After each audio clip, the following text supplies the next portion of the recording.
Hey guys, welcome back to the channel. It's 11 o'clock at night and I was doing the editing for this video and I realized I hadn't shot an intro. So this is future me shooting an intro for past me. Anyways, the GX is done, and between work schedule and waiting on parts, it got pushed over 4 videos when really I only wanted to do like 2 or 3. But anyways, here's the video. So this is a gravity bleed setup to bleed your brakes by yourself. I was cruising through YouTube last night and saw this idea, so I figured I'd try it out. Well, I'll let you know how it goes. So I guess the general premises of this is that you open the bleeder valves and gravity will force the fluid into the calipers, right? At least that's my understanding of it. So we're gonna do a little setup here on one. I have this water bottle to hold brake fluid and not make a mess and try not to get air back in the system. Then I have this little rubber line that one size fits over the bleeder valve, and then the other end of the line goes into the bottle. So got a little unibit here. I'm gonna cut a hole in the top of this, just barely big enough to fit this line. Try to get all the plastic shavings out of it. So yep, that fits in there nice and tight.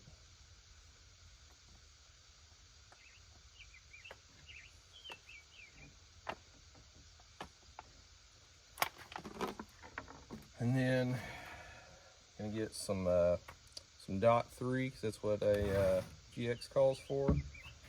Pour some in here.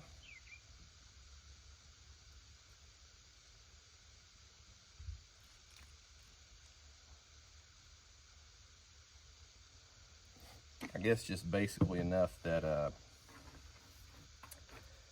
air can't come back in on the other end of this line. All right, that's set up. Let's go underneath. Then you're gonna take the other end of this hose, stick it on your bleeder valve. Make sure it's a tight connection so that air doesn't get in it. Then you're gonna crack open your bleeder valve.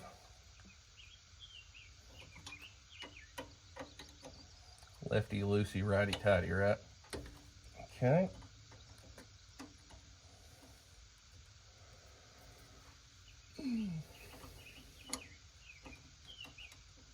That open.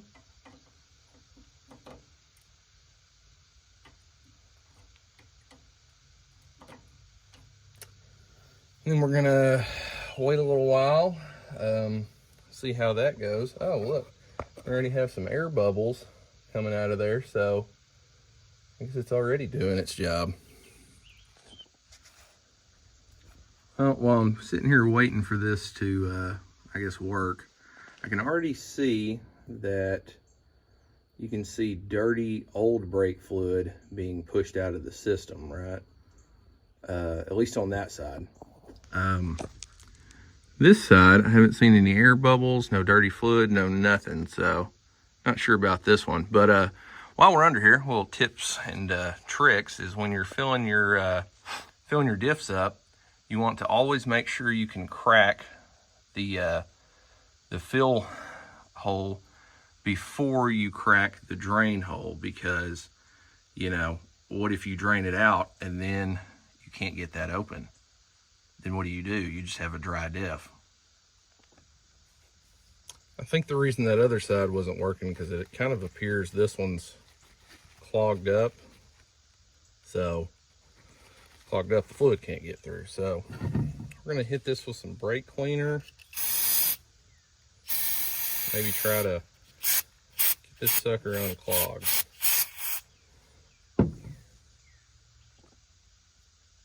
It does appear that was the problem, because Now this side is pushing air out too. So, well, I guess check and make sure your bleeder valves aren't closed up. Back in the shop, did a wardrobe change. Went and ate dinner. Let's go see if these things have bled out or not.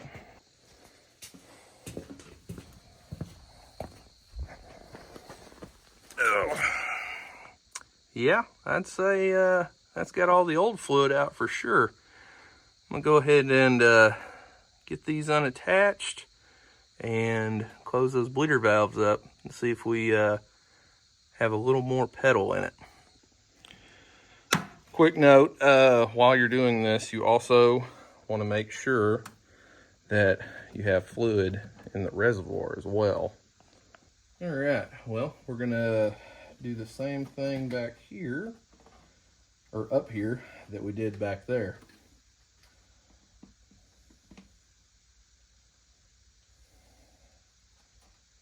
A little brake fluid in here.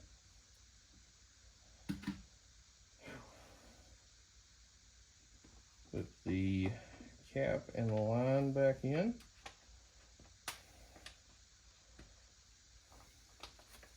Okay, there's our bottle. Clean the end of this line off a little bit. Sticker on the front bleed valve. Okay. And crack that dude open.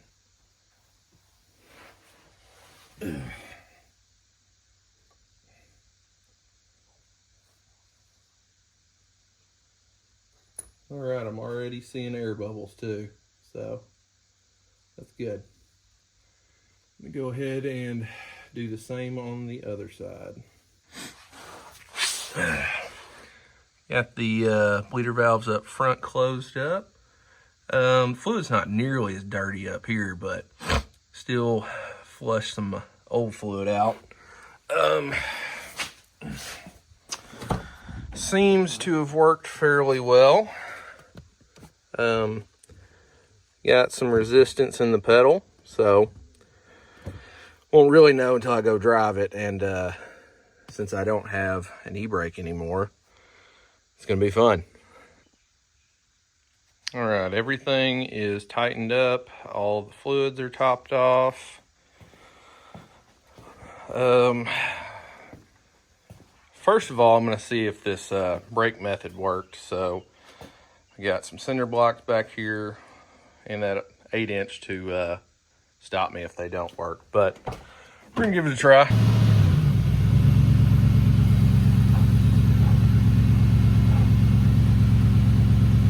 Everything works so far.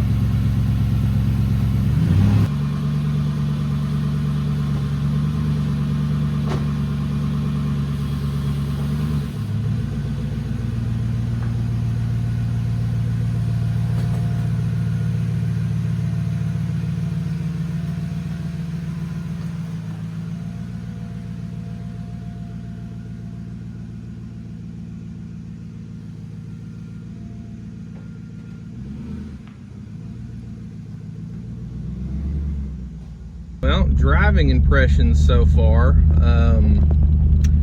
Feels good. It feels tighter. Feels like it has a little more oomph in it. It's definitely quieter. Of course, the brakes work better because I put new brakes on it. But so far, so good. I'm gonna put some miles on it to see if anything pops up. Well, it's morning. We're going on a recovery. And we made it. Today, we're recovering this old lawnmower out of the backyard. I'm gonna grab 2 soft shackles, snatch block,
right, the mower recovery was successful.